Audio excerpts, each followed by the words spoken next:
Hey. So thank you so much, everyone, for joining us today. We're so glad to welcome you all to the Two Roses Project, arts-based storytelling and the Holocaust. My name is Chris Simpson, programs lead at Friends of Simon Wiesenthal Center. For those of you who may be joining one of our events for the first time, Friends of Simon Wiesenthal Center is a nonprofit human rights organization dedicated to Holocaust education, defending human rights, and combating anti-Semitism, racism, and other forms of hate. Events like these are a part of our ongoing effort to engage communities in meaningful conversations about the past and its urgent relevance today. Tonight, we're honored to host a very special event spotlighting Two Roses, a forthcoming graphic novel that tells the remarkable story of Toronto-based Holocaust survivor Rose Lipszyc. This compelling work brings Rose's experiences to life through the power of visual storytelling, and we're excited to explore how comics can transform teaching and learning about the Holocaust. I'm honored to be joined by three remarkable speakers who brought this project to life. So we have Miriam Libicki, an award-winning graphic novelist known for her work exploring Jewish identity and culture, and artist of Two Roses. Dr. Mark Celinscak is a Holocaust and Genocide Studies professor, executive director of the Sam and Francis Freed Holocaust and Genocide Academy at the University of Nebraska at Omaha, and project co-lead of Two Roses. And we have Dr. Charlotte Schallié, is a professor of Germanic Studies and chair of the Department of Germanic and Slavic Studies at the University of Victoria, co-director of the Survivor-Centered Visual Narratives Project, and project co-lead of Two Roses. Our speakers today will reflect on their creative and ethical collaboration with Rose, share select pages from Two Roses, and discuss how comics and graphic narratives can be used to preserve and share survivor testimony with emotional depth and visual impact. We're especially honored that Rose Lipszyc herself will be joining the speakers for the Q&A portion at the end of this program. Just a few final notes before we begin. Please feel free to keep your videos on, but with your mics muted to avoid any disruptions.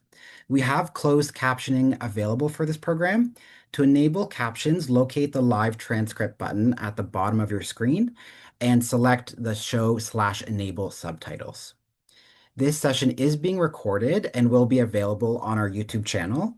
The recording link will be sent to all registrants in the coming days. Lastly, you're more than welcome to submit questions using the chat at any point during the program, and we will do our best to get to them during the Q&A. With that, I will turn it over to you, Charlotte. Thank you so much, Chris, for this lovely introduction and for hosting us virtually at the Friends of Simon Wiesenthal Center in Toronto. And we're very honored to have Rose with us as well. It's my privilege to introduce our Survivor-Centered Visual Narratives project. Our work is grounded in community-engaged scholarship and learning. Thus, we would like to express our deep gratitude to all our partners in research. Two Roses is a multi-genre creation. It's a collaborative piece of scholarship based on mutual care, respect, and relationship building, an artistic rendering of a life narrative, and an artwork that documents creative practice as research. Each of these three outcomes is a result of a cooperative effort between Miriam Libicki and Rose Lipszyc, as well as the historians, archivists, and students supporting their creative partnership. Our work in arts-based testimony gathering with Holocaust survivors has been deeply shaped by scholars such as Henry Greenspan, who reframed the Holocaust witnessing process as dialogic and collaborative in nature. Henry Greenspan notes that the genre of video testimony is monologic in nature as, I'm quoting him, the interpersonal center of gravity is almost always represented in the survivor, not in the relationship between survivor and interviewer, a convention which may itself misrepresent or at least obscure the dialogic processes through which testimony is usually constructed. End of quote.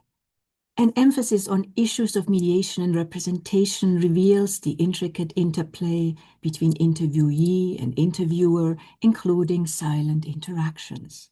For example, standardized interview protocols that privilege narrative history, spoken or written, cannot fully capture the nuances of nonverbal memories or corporeal experiences of the past. Another important insight is that authorial agency is relational and co-constructed between the teller and the receiver of a testimony. This relationship is at the heart of collaborative life writing, and it is critical for the interpersonal dynamics to be rendered visible, also in the graphic narrative. Shifting our understanding of testimony collection practices to a complex relational engagement, we are tasked to uphold reciprocity as an ethical basis for research relationships throughout all stages of our collaborative memory work. Moreover, centering the voices of survivors is not just a form of spiritual and moral resistance, it also reasserts survivors' right to retell their life story with intention and dignity. Our creative practice expands on current testimony gathering methodologies while providing new artistic pathways for engaging with survivor memory. At the core of our project design are questions of responsibility, agency, and ethics of care. Being in relationship and sharing authority with Holocaust survivors are foundational principles in our collaborative memory work. The initial interviews with Rose Lipszyc were recorded in June 23 by filmmaker Jerome Kim and later transcribed by Jessica Botts, a graduate student at the University of Nebraska at Omaha. Over the next 2 years, Miriam Libicki interpreted, illustrated, and retold the story based on ongoing conversations and storyboard readings with Rose. We are very grateful to Ariel Berger, Devorah Levin, and Carson Phillips from the Azrieli Foundation, and Rose's daughters, Carol Lipszyc and Linda Hofbauer, for supporting this work. Likewise, we gratefully acknowledge the ongoing research support of Jessica Botts. In closing, I would like to highlight that the official book launch of Two Roses will take place at the Toronto Holocaust Museum in mid-May 26. Our gratitude goes to Dara Solomon and her team for hosting us. And lastly, our editor at New Jewish Press, Natalie Fingerhut, wants me to mention that the book can be pre-ordered on the publisher's website. Now over to my colleague, Dr. Mark Celinscak, who will give a brief overview of Rose's life, followed by Miriam Libicki's live reading of the first 6 pages of Two Roses. All right. Thank you, Charlotte, for that. And good evening, everyone. I'm going to go ahead and share my screen. All right, so as Charlotte mentioned, I'm very, very pleased to share just a very brief overview of Rose's life story. I know Rose has some friends and family in the audience tonight. That's wonderful, but I don't want to assume that everyone knows about her particular experiences. I can honestly say I had never encountered a story of survival quite like Rose's before. And I think we're all very, very proud to help share it with a new generation of readers. So let me begin. Rose Handelsman was born in 1929 in Lublin, Poland. Her father was a tailor. Her mother, who actually had trained as an accountant, took care of their 3 children. Rose was the middle child with both an older and a younger brother. Prior to the outbreak of the war, Jews made up around 1/3 of the population of Lublin. There was a vibrant social, cultural, and religious life in the city for Jews. Rose's parents spoke Yiddish at home, but insisted that their children also learn the Polish language and Polish culture. I think this would be critical to Rose's later survival. Now, as I think many of you probably already know, Nazi Germany invaded Poland in September of 1939, and Lublin was occupied later that month.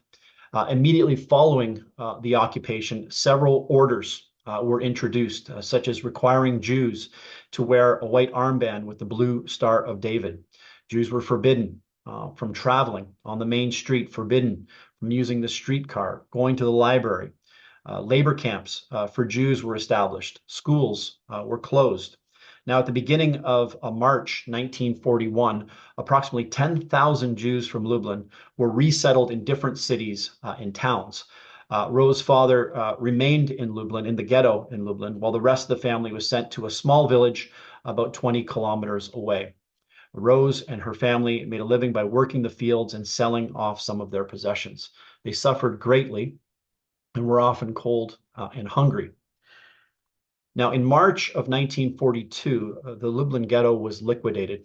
Rose's father managed to flee to the countryside prior to the liquidation. Over the next month, 28,000 Jews from Lublin were killed at the Belzec extermination camp. In October 1942, Rose's family was taken to another nearby ghetto. At the marketplace, men were separated from women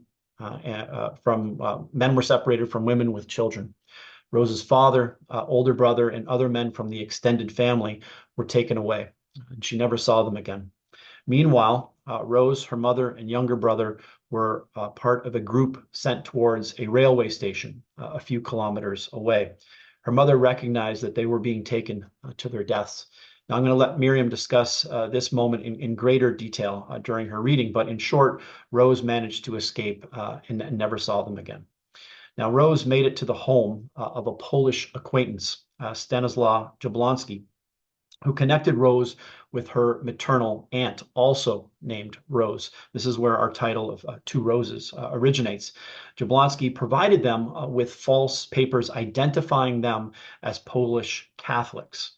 Rose Handelsman became Helena Jablonska. She was 13 years old at the time. Now disguised as Polish Catholic sisters, Rose and her aunt volunteered as forced laborers to be sent to Germany.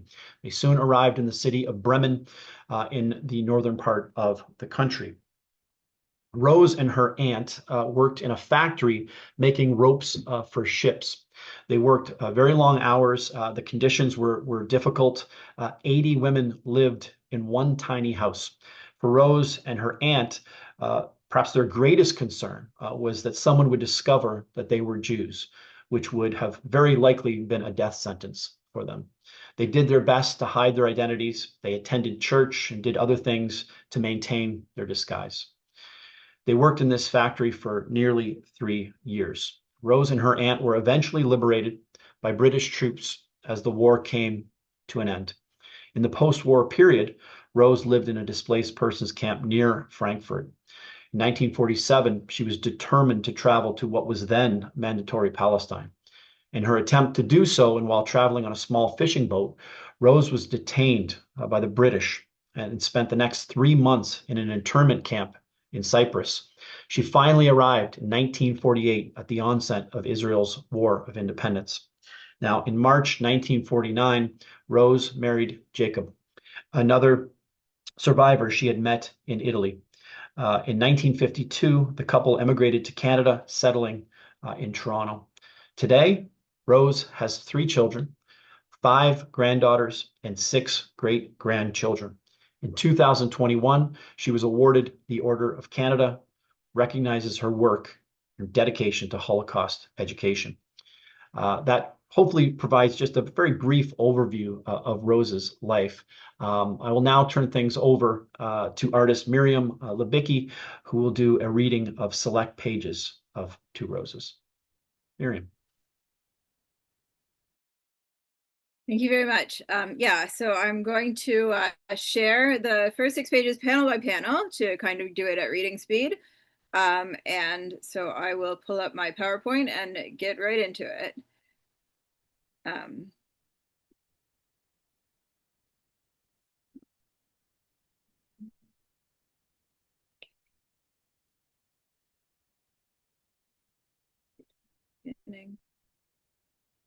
So this is the very beginning of the book.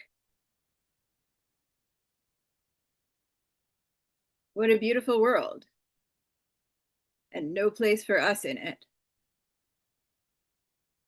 What? I want you to understand, Rosie. It'll be the last day of our lives on this road. We're going to our death. Mama, what? Why? They took Tate away. Look around. They took all the able-bodied. You need to run. Rose, you have to run. She kept conversing with me, trying to convince me to run. I was born in Lublin, and I grew up in a vibrant, and I grew up in Lublin. Lublin was a very vibrant Jewish community, 43,000 souls. I had a father, mother, and two brothers. My father's name was Eliezer Handelsman, my mother, Dvora, my older brother, Isi, and my younger brother, the love of my life, Henyek. My whole immediate family, my mother's side and my father's side, lived in Lublin, a large extended family, maybe 70 people. My life was simple. I spent a lot of the time hopscotching on Grodska Street. I had a group of friends that lived on the same street, and I went to school very close by. 1939, it all came to an end with the invasion of the Germans. They came and finished the life I knew. One evening in the middle of winter, a truck brought a group of Jewish people. They just dropped them in the market in Lublin. My mother didn't even think twice. She went down to the market, picked up a family, and brought them to our small premises. My mother was quite the lady. Part of my mother's family ran away to the Russian side when Germany occupied Poland, but we stayed in our apartment until they made the Lublin ghetto in March 1941. When they formed the ghetto, we were thrown out of our home. We had to leave the furniture and everything except what we could carry. And where were we going to go? We went to Osmolice, or Osmolice, not exactly sure how to pronounce, where we used to go every summer. My grandmother came from there, and one of her sisters lived there. She had a shack in the back. She gave it to us. But the winters in Poland are just as severe as in Canada. We put sticks around the shack and dry leaves to keep the warmth of a little oven.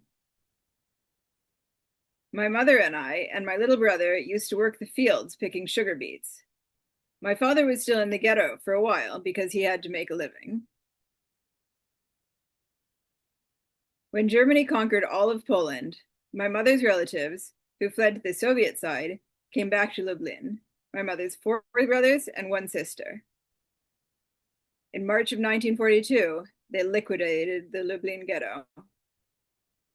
My father and uncles came to Osmolice, but people just disappeared from the face of the earth. My Aunt Bronya disappeared. Nobody knew what happened.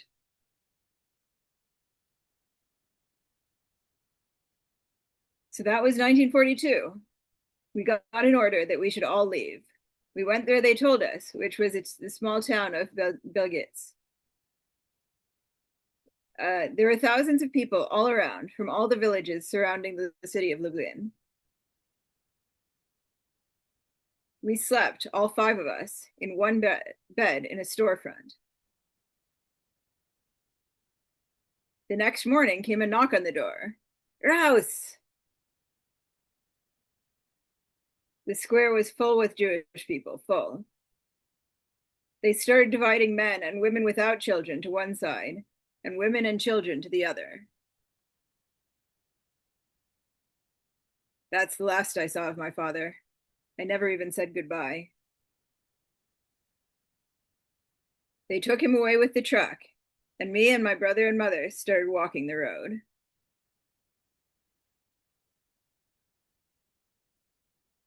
This isn't right. All these people still believe that nothing is going to happen to them. If Bronya was alive, she would have let us know. And if she's dead, they're taking us to our death. I can't leave Henyek alone, so I'm not going anywhere.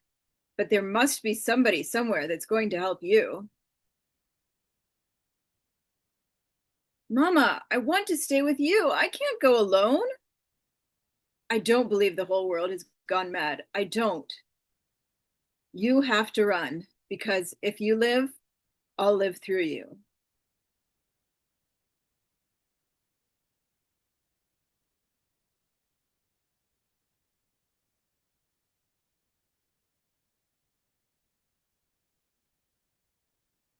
Hey, you girl, what are you standing in the road for?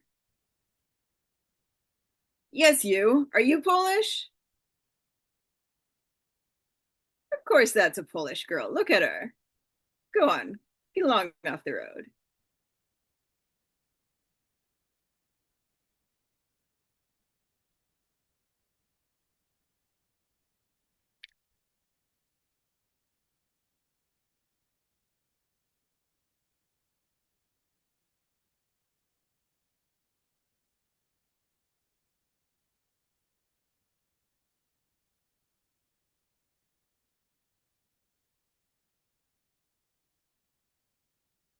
that house.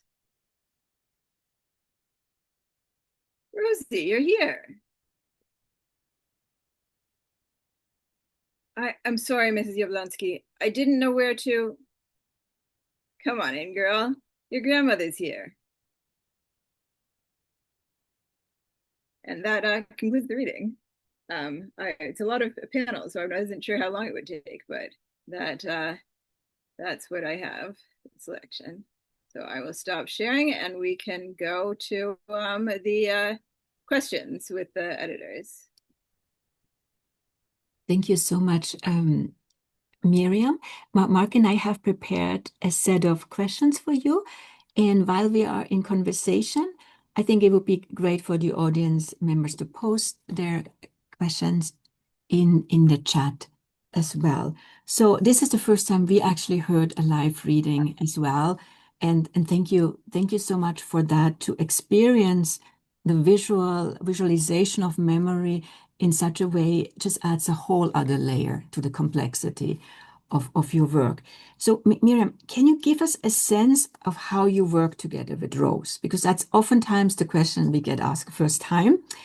So what was the process of drafting the storyboard, of sharing initial drawings, in incorporating feedback from Rose? If we wanted to imagine that collaboration and that process, would be great if you could give us a little bit more insight into that. Yeah, so I first met Rose in, I think it was June of 2023. Yeah. And so I had met her very briefly over Zoom, just introduced ourselves. But then in June, I was able to travel to her home in Toronto, and she insisted that I should stay with her. And I was there for just about 4 days, plus the days of travel. So it was able to be a really, it was fully immersive for me. That she lived on her own in a condo. She had a very nice guest room, and Dr. Celinscak was there, and Jerome and Skylar, the filmmakers. And so we wanted to respect, Rose's time and Rose's energy. So we had planned to have interviews all 4 days, but that the interviews could be as long or as short as Rose preferred. And so, yeah, it ended up being a lot of stories that we were able to hear in that time. And then it was also, I feel like, very informative for me to get to know Rose as a person, to understand her character, to be able to present this character, as a comic book character, by staying with her. I just in the way she told her stories, I was able to understand what was important to her and what were, her best memories, what were her worst memories. And also kind of the way she told stories, that I've collaborated with other people, and I find that the way people tell stories and the way that they, even access and describe their memories tells me a lot about how to visualize it. Like, I tried not to have too much of a vision of how to visualize it before meeting Rose, and the way that meeting Rose really informed the way that I started thinking about this story. Rose is a great reader. She's a lover of literature. We talked about books a lot when we were there. And she's a person who's very in touch with all her emotions. She, all the days that I was there, I saw her get very angry about things, saw her get very happy about things, laugh, cry, like, every day. And I was like, I wanted to really bring that emotion out. And she said to me as well, she's like, I don't want this to be some dry history. As she was telling us this from the beginning. And so seeing how she expressed her emotions even outside of her storytelling became a really important part. And of course, just, her love and her outgoing nature, her ability to make friends, these were all things that I saw, outside of the interviews as well, and things that, I tried to bring in later to the book. So that was filmed, and so I was able to have the transcripts, which was a big help. because then instead of, me having to take notes or remember a lot of the new facts I was learning super accurately, I was able to focus on other things. I was doing sketching the times that we were having interviews and stuff. And so after I came back from that trip, I was just kind of thinking. I was doing other research. I was reading books. I was reading classics of like young adult or girls literature that were kind of inspiring me with, the tone and the character. And then I got the transcripts from Jessica Botts. And then once I did that, I was able to sort of structure them and arrange them into scenes, and arrange also a timeline to like get that fixed and the facts of the story fixed. And so after that, Jessica Botts also helped me with a lot of visual research. So I usually do the writing before the visuals, but it was good to, when I was writing the script, I was starting to picture things. So things that Jessica, found out for me, such as like just the size of Bremen, because I had never traveled to Bremen, Germany before. And so like saying that Rose walked from the rooming house to the factory, like how long would that walk have been? Like what would they have passed through? And those were things that Jessica was able to find out for me, as well as, what clothing people wore. Like in Rose's situation, they didn't really have uniforms per se, but they all had to wear patches. And Rose remembered that they had terrible, uncomfortable wooden shoes, and Jessica found me photographs of those specific shoes. I wrote a script, and the script that I wrote, because I was being very influenced by fiction and trying to heed Rose's requirement that it should be quite emotional, I was really looking at fiction, and I was looking at having the story kind of told in an immersive way, where it really seems like the point of view of a 15-year-old girl, rather than being told in retrospect 70 years later. So because of that, it made it a little bit, it made it necessary to keep collaborating very closely with Rose, because there had to be like dialogue between the characters rather than everything being sort of voiceover narration. So when I was writing this dialogue that, teenagers in the 1940s would have been saying to each other, I kind of tried to capture Rose's current voice and how she talked, which I had, luckily through the transcripts. But then also what we ended up doing, and this is where Carson Phillips helped a lot. So it was very much a team effort, and also Rose's daughter Carol helped facilitate the Zooms and helped with factual information about the family and other stories that Rose had already told her. So we would do Zooms all together, and sometimes it would be like 4 or 5 of us. So it would be Rose and myself and Rose's daughter, and often Carson, sometimes Mark as well, sometimes Charlotta. And so basically what it was is like, like that you would do for a theatrical production, like a table reading of the script. So I would have a copy of the script, Rose would have a copy of the script, and it was actually Carson who was reading the script. So he not a theater person, but his skills of expressive reading came into play, which he probably didn't anticipate that happening, but he did a great job. And so Rose would just interject. We were like, anytime you hear something, just say what comes to mind when you're hearing the script being read. And then we recorded those as well. So that was helpful with that. And I would also take notes on my script. If she would correct a bit of wording, I would take notes, or if she would correct a factual thing that I had got wrong, like something about the layout of the house, or if I confused 2 different characters, she would correct it as we went.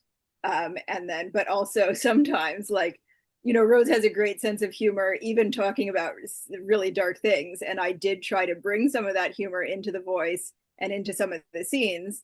And so when, Carson would read a bit of dialogue, which was maybe like half Rose's invention and half my filling in the blanks, and Rose would laugh at it. Like that was the best feeling, that I was like, I guess I captured her humor if she's, laughing at my dialogue. And then there were harder parts also. Like there were parts where Rose got quite emotional, like towards the end of the book, where we kind of depict her like physically being in more safety, but kind of realizing the full weight of trauma.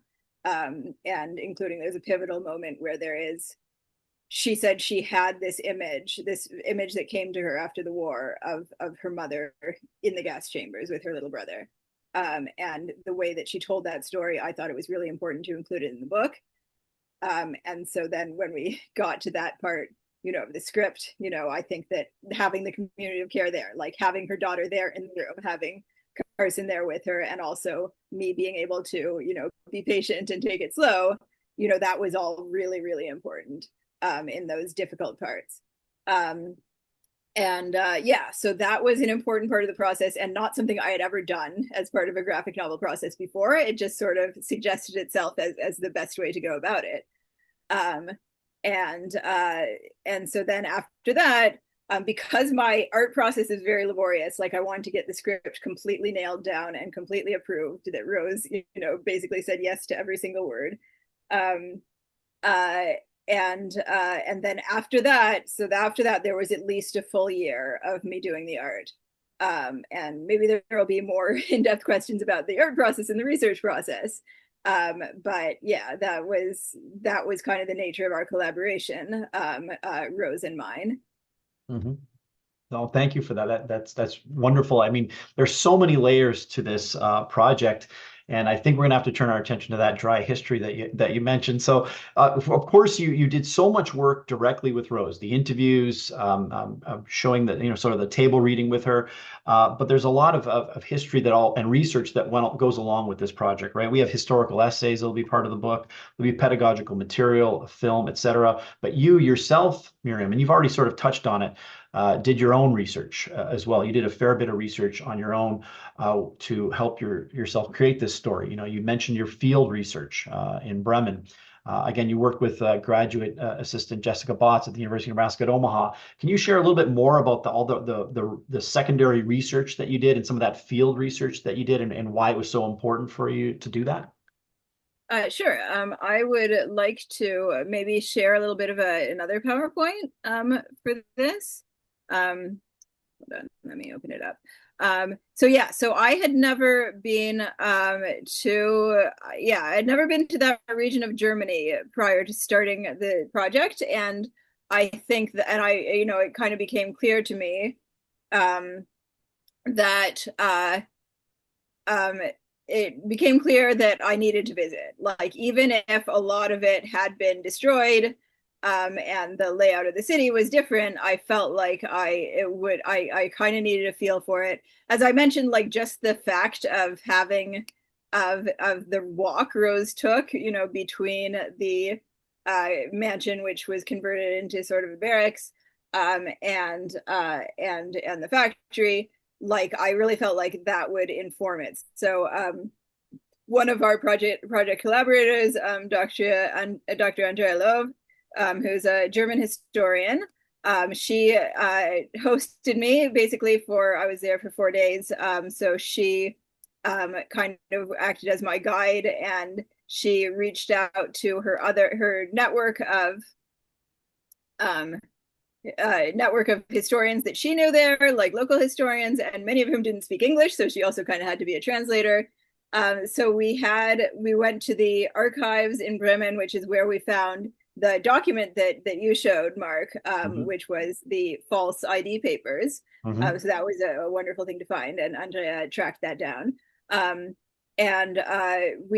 did kind of do a walking tour of the two suburbs of Bremen, the one where Rose lived and the one where Rose worked. And it was a rainy day, and this is a picture I took of the historians with us. The one with their camera phone out, or their phone out taking a picture, is Andrea, and then I think it's Renat Sonnenberg and maybe Kirsten Albrecht also. So this is one thing we found, which was the most, felt like the most original discovery, but also helped me visually a lot, is that Rose talked about towards the end of the war, Bremen was getting bombed, and that there was a sort of bomb shelter that was built into the side of a hill where they would take shelter, and it was near the factory. And so when I just described that description, to the historians at first, they're like, oh, we don't know anything about that. Like, I don't think that's, a thing, like in Bremen, like a bomb shelter that was built into the side of the hill. But when we were walking around, we actually found it. Like it was, we found this, and this is the door to it. This structure, and it is built into a side of a hill, and it is right near the site of the old factory.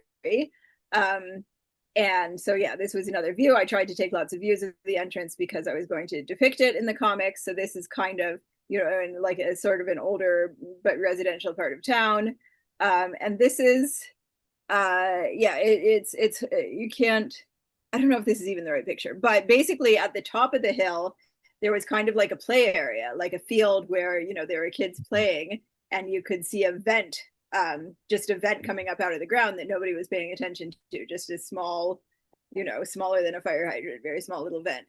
And we realized that that was the air vent for the shelter that was still there underneath the hill. And it was not being used for anything, but, just leaving it up was easier than destroying it. So we are able to see like people just living on top of this history that they probably had no idea about. And so that was a wonderful like experience that I felt like I would never have gotten that not going there. Not only did I get those photos, but I really got the experience of kind of the layers of history that are existing in that part of the world. And so you can kind of see this is my original painting for one scene where they are fleeing the bombings.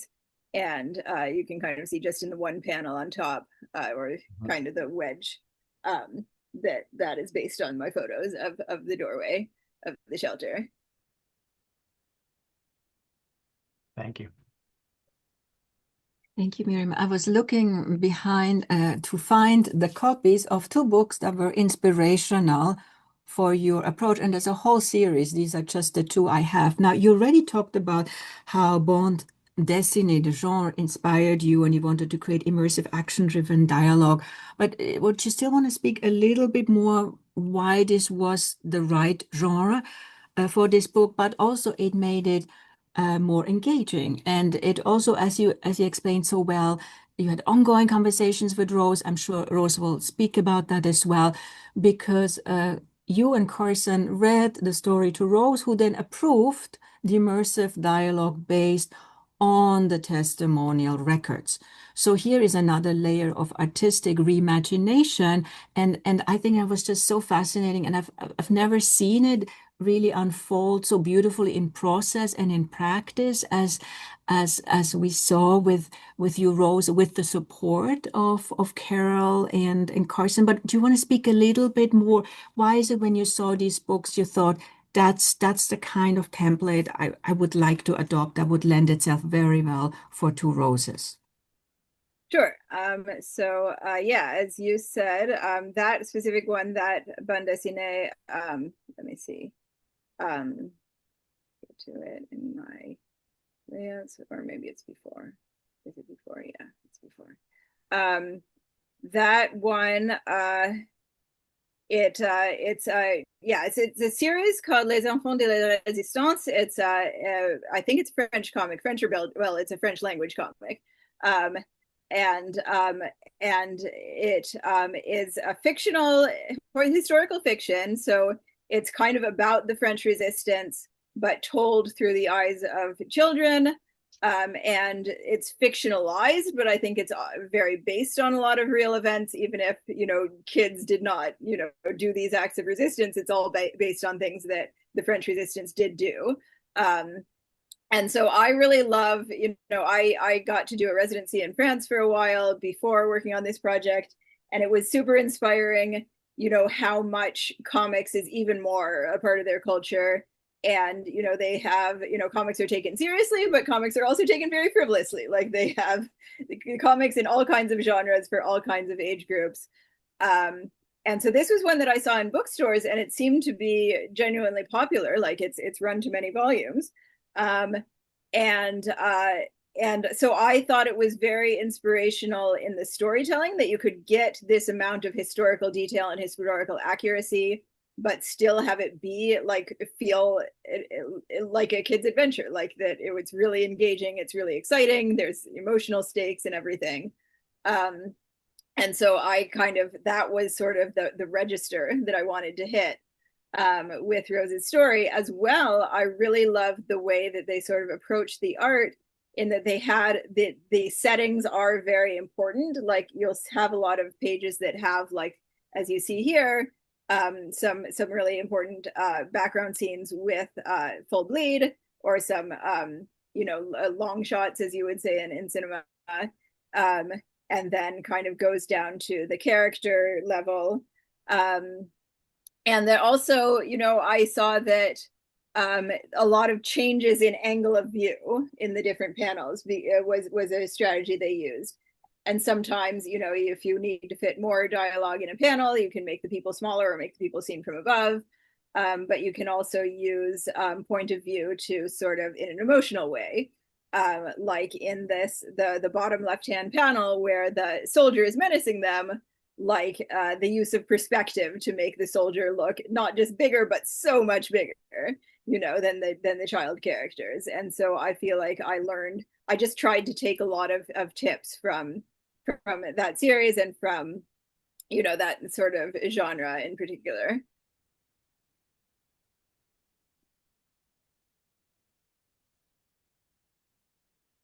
All right. I think I know we're running a little short on time, so maybe we'll do one more question, because I see a lot of questions from the audience, which I think is wonderful.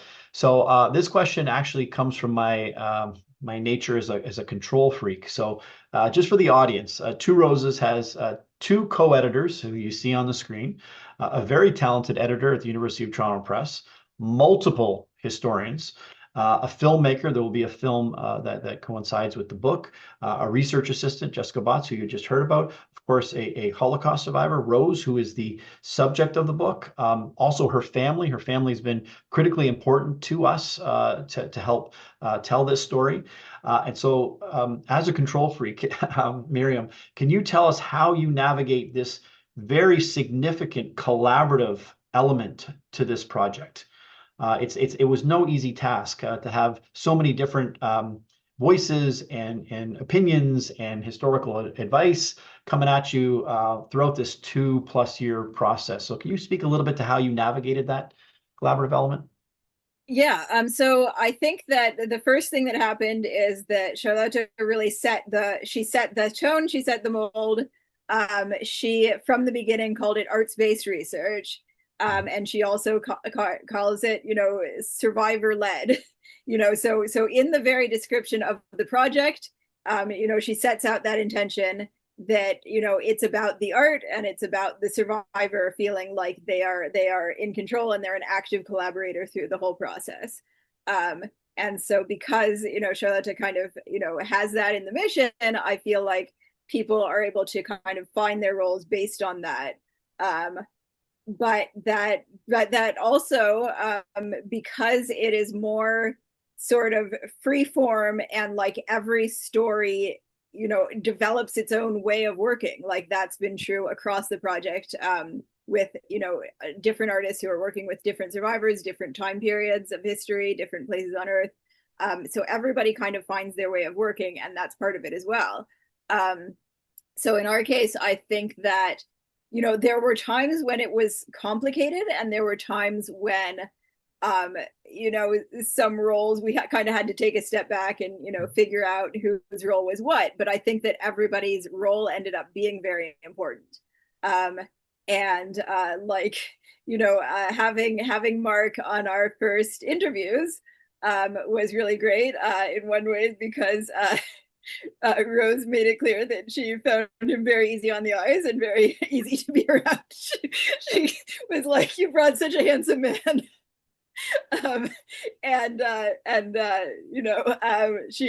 Rose took to him right away and was able to see that side of her. As well as, being Mark being a historian who knew a lot more about this time period than me, we decided that kind of the first 3 days of interviews would be led by me. And I would just ask sort of the questions that, came up with me leading to the story. But Mark said he would like to take the last day because he had questions that wouldn't occur to me to ask, as somebody who is much more familiar with that time period. And I do know that, there were a few things that came out of that last day that I had no idea about.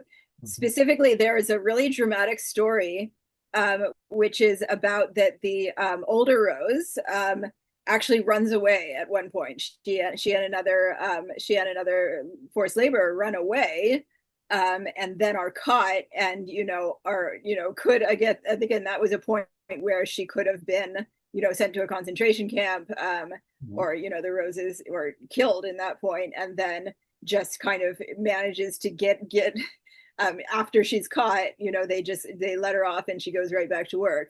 But that story was not one that I don't think Rose told that story necessarily in her testimony before and in her public speaking before.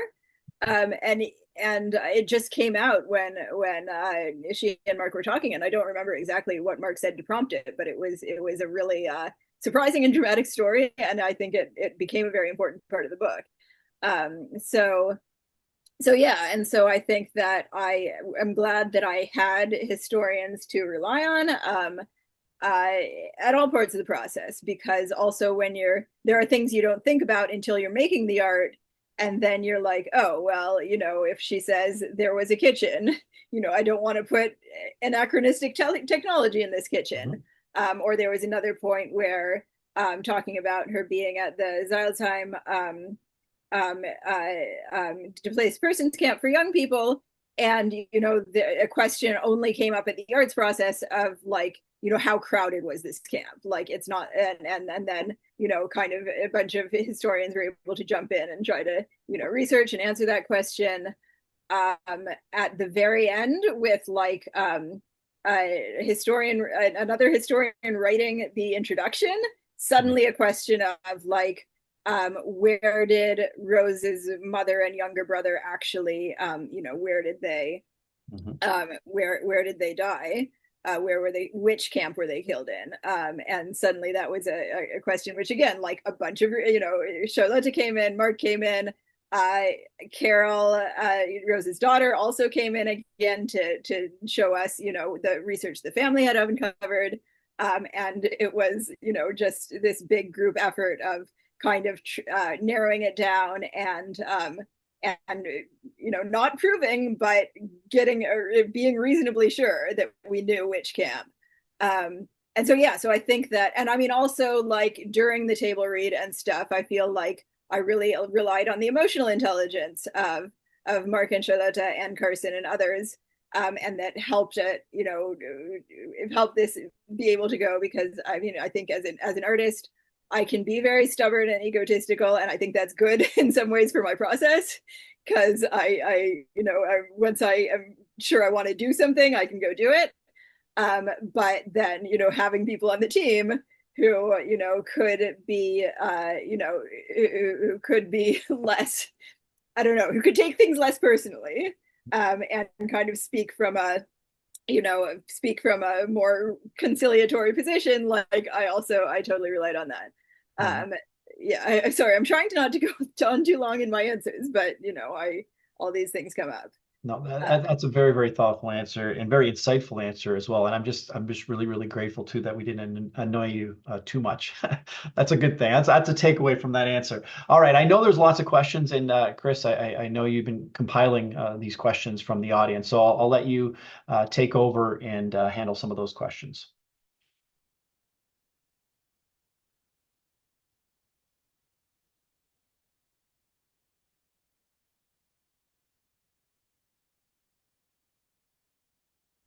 Yes, Rose, yes. I see Rose is wearing her medal, the Order of Canada. Okay, yes. Thank you so much, Charlotte, Mark, and Miriam, for that fascinating discussion. It's truly remarkable to hear how this project came together and the care that went into honoring Rose's story through this unique medium. At this point, we're opening up the floor to questions, as Mark's noticed. And we're especially grateful to be joined by Rose herself, whose story is obviously at the heart of this project. So let's begin with a question for Rose. Rose, how does it feel to see your story represented in comic form? Well, actually, wonderful because it's a different way of teaching children about the Holocaust. It's more intimate. They can see it and they can understand it maybe better. That's what I feel about it. That the children, if they see pictures, at the way it teaches them much better, and it makes it real, more real than when I only speak. Mhm. It becomes alive. Absolutely, absolutely. And we're always trying to figure out new ways to innovate when it comes to Holocaust education. So comic books definitely grip the audience for sure. Another question for you, Rose.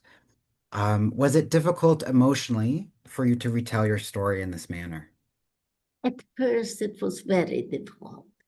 But then I used to understand by the question of the children.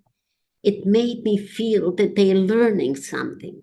And it made me feel that I'm doing something real good. And that made a big difference because from that time on, I wasn't feeling so bad anymore. I had a feeling that I'm giving something and that the children understand by the way they asked questions, by the way they listened to me. Like one girl said, I liked your story and I didn't even fall asleep. What an achievement for me to have. Or another one asked me what I did with my hate. And I had to really think about it because I had to tell her she was in a jail. She was a 13-year-old girl incarcerated in jail. So I had to find a way of letting her know that if I, after what I went through, could put the hate and throw it away because I didn't want to bring it home. I didn't want to bring it to my children. So she can do it for sure herself, hopefully that she can forget about the bad things and start living. So there were a lot of answers like that. Mhm. Absolutely. And another question for you, Rose, is have you written or documented your story in any other form before? Yes, I did. There is a documentary which I am part of, and it's on the History Channel, Mm. and it's called Cheating Hitler. And I am in the museum. They took all my whole story was taped and it's in the museum. If children come to the museum, they can push a button and they can hear me speak. And my whole story is actually recorded there. So anybody, when groups of children come to the museum, they can really hear and see me there. And whenever I had a chance, I used to speak. Well, I was younger and healthier, and I could do it then. I used to speak to some private schools. I remember them put me once, 500 children were in a class. I said, what am I doing here? But it was very interesting to talk to them, and they listened. That's fantastic. And I've heard amazing things about this documentary that you mentioned, Cheating Hitler. Yeah. It's fascinating. Okay, so more questions here, and feel free to keep adding your questions in the chat as we go throughout this Q&A. So, okay, we have a question here for Miriam. How did you negotiate the duty of historical slash visual accuracy with the ability of comics to interpret reality creatively? Yeah, I think that is definitely a thing that I had to negotiate and balance. Like, I wanted to do as much research as I could, but there was some research I couldn't do, such as like what did the outside of the factory look like? What did the inside of the factory look like? We have no photos of that specific place. And so I kind of tried to, do as much research, and I had help from other historians, and then just kind of had to make a best guess. And then there were certain things like narratively as well, where I think that I, um, told things in a way that emotionally made sense. And so I didn't go against, facts of the war or anything like that. But in some cases, like for instance, that they were in bunk beds in the barracks and it was quite crowded. But Rose said like she and her aunt would never have actually like shared a bed together. Like they each did have their own little cots. However, I depict them as sharing a bed together because Rose told me about like how they had this special closeness and they would just communicate with their eyes, and like they basically would be giving each other strength in the ways that all the people around them couldn't see.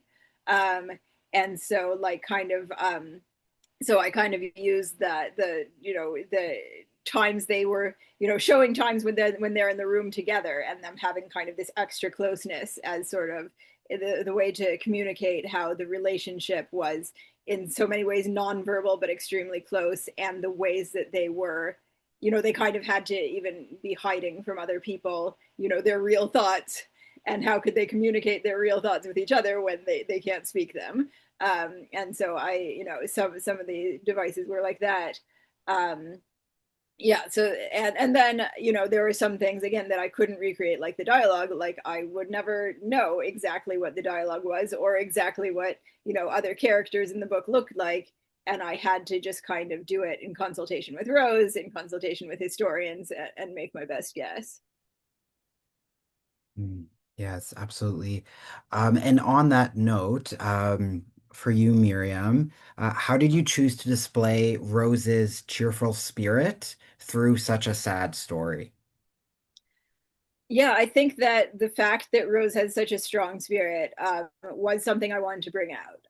That her spirit at this age and her spirit back in her teens, and I think that through showing, I'm showing not just the most dramatic parts of the story, but also things which may have been just kind of humdrum memories. Like Rose had a memory of one time when she went and saw a movie during the war with other slave laborers, and the laborers, for one thing, laborers were not allowed to be in the movie theaters because they were a different class of society, and so all the laborers then were kind of trying to dress up and look like normal Germans, so to speak. And then Rose herself, like they're like the movie was 18 only, so she said they actually kind of did a makeover on her, again with like what did they own? They owned almost nothing. But it's that kind of, though, when she told me that story, I was like, I really want to include that story because that kind of shows the spirit of like people not having enough food but wanting the escapism of going to a movie together and making that happen for themselves. So I think that there were scenes like that weren't necessarily advancing the plot, nor were they the most dramatic things or scary things that happened to Rose, but really showed how the human spirit, and specifically Rose's spirit, was triumphing over what people were trying to make her be, the way that the Nazism was trying to dehumanize her, and she would assert her humanity in different ways. Mhm. Yes, one of the fact like the aspects of the comic book that I loved so much was how clearly you conveyed Rose's personality and spirit through art. Rose, did you feel from the comics that you have seen, did you feel like the artwork conveyed your cheerful Oh, spirit? the artwork is beautiful. There's no question about it. And like I said, I feel that it's really giving a, a way of children to understand and to see. And on that note as well, and this is perhaps a question for all of you, what age group did you have in mind when choosing the words and the drawing the illustrations? So I was kind of looking at what I think I was informed by the age that Rose was at the time. So that kind of became the age group I was thinking of, that she's like 13 to 16 during that story. So I was thinking of sort of an age group like that, because also Rose has said, like, and as she said also here on this in this presentation, like how that's the age group that she often speaks to, and people that really respond to it. Like they respond to her in a way that they don't respond to just somebody telling them history. Um, and so that I wanted to, that's what I was thinking of. I was thinking of that age group. And then I was also, the way that it reminded me of literature. Like I was thinking about like Anne of Green Gables, Little Women, those sort of books that were written for a sort of a teen audience, and people, coming of age, dealing with, maybe restrictive circumstances, big emotions. I think so. I don't think that I certainly didn't get a dictate of like, this is the age group.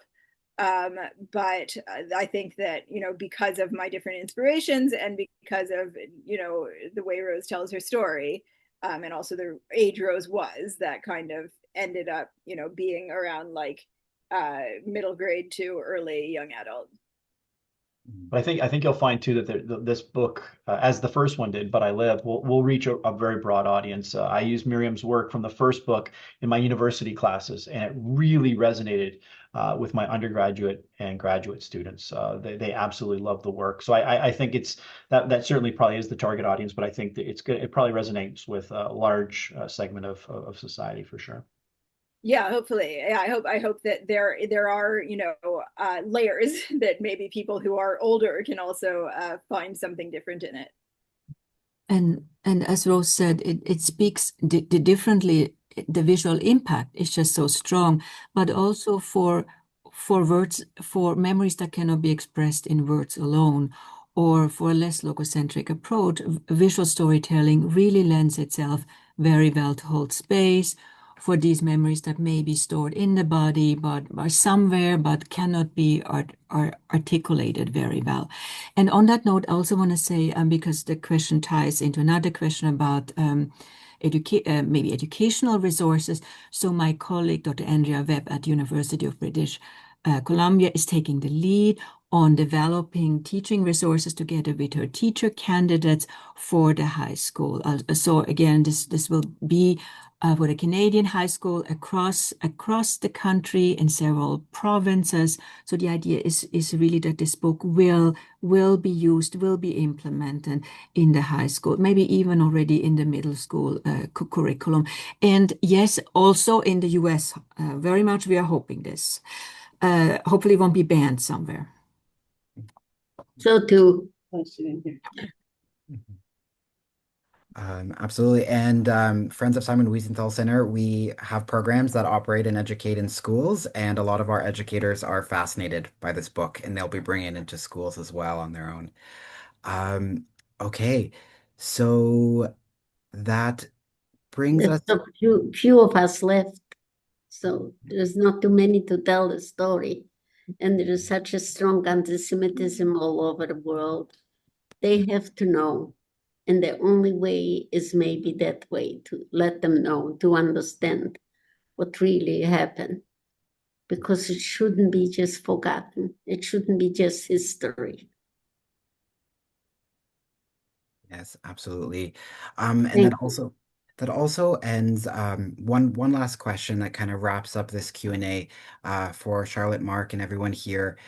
What initiated this project for you? What was the spark that got this idea of translating survivor narratives into a visual experience? I started thinking about this in 2017, 2018. My son at that time was 11, didn't want to read, but loved comics. So I started to love comics as well. I went to the libraries and bookstores and realized there's this full spectrum of exciting comics that deal with very challenging histories and difficult narratives. And like Mark, I've done traditional archival research and oral history with Hungarian Holocaust survivors at that time. And I remember we had 2-3 hours, and then the testimony was completed, and then we did the transcription, and we received this very long transcription, and I had to edit in a coherent linear form. And I felt it's more my work than the survivors' work. In a way, I took over. And so I thought, what about if we do this differently? What about if we don't do the work about the survivor, but with them? And what could this look like if we employ an arts-based comic drawing approach?